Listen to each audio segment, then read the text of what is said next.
اگر آپ اس ناول کو چند دلچسپ اور حیرت انگیز حقائق کی نظر سے دیکھیں تو یہ کسی فلمی کہانی سے کم نہیں لگتا۔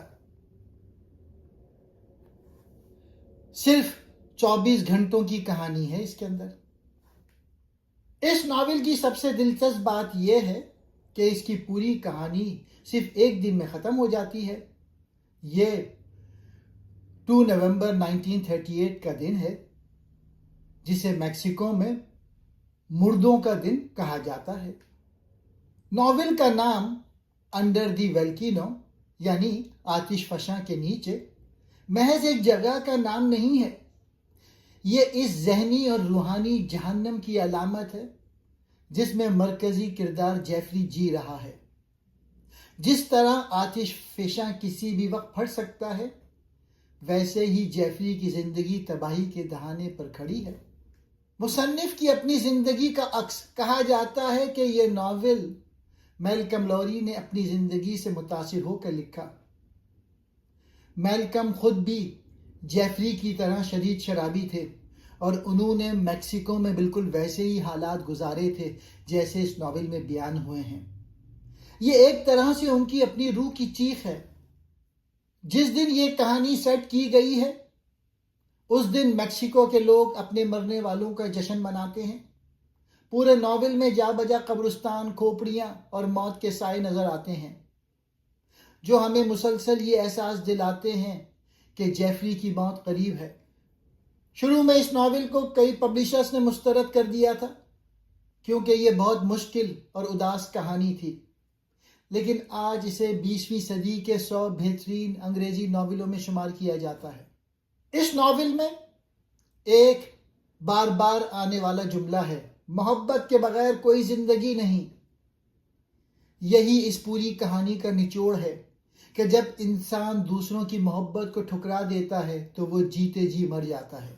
اس ناول کا سب سے اہم پیغام یہ ہے کہ انسان باہر سے جتنا بھی ٹھیک نظر آئے، اندر سے ٹوٹ سکتا ہے۔ ناول کا مرکزی کردار جیفری ایک ذہین مگر شرابی شخص ہے۔ شراب اس کے لیے صرف عادت نہیں بلکہ اپنے غم، پچھتاوے اور ناکامیوں سے بھاگنے کا ذریعہ ہے۔ پیغام یہ ہے کہ اگر انسان اپنے اندر کے دکھ اور مسائل کا سامنا نہ کرے تو وہ خود کو آہستہ آہستہ تباہ کر لیتا ہے۔ گناہ، پچھتاوا اور خود سزا۔ جیفری اپنی ناکام شادی، غلط فیصلوں اور اخلاقی کمزوریوں پر شرمندہ ہے۔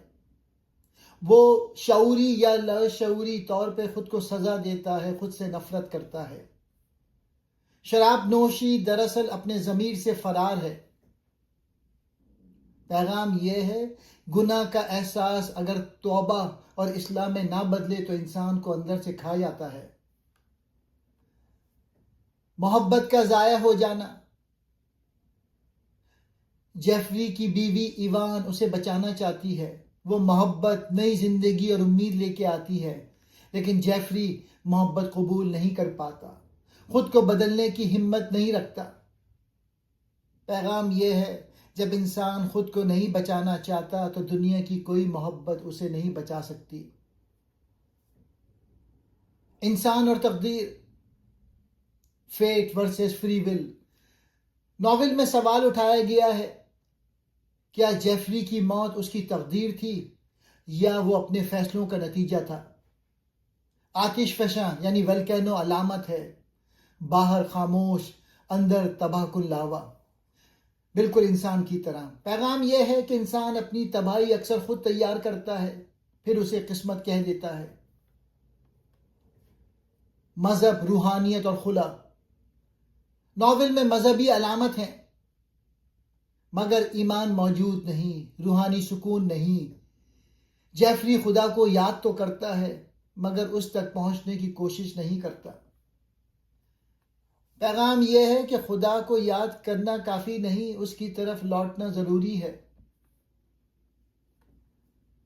تنہائی اور جدید انسان۔ یہ ناول جدید انسان کی تصویر ہے، تعلیم یافتہ، حساس مگر اندر سے تنہا۔ پیغام یہ ہے،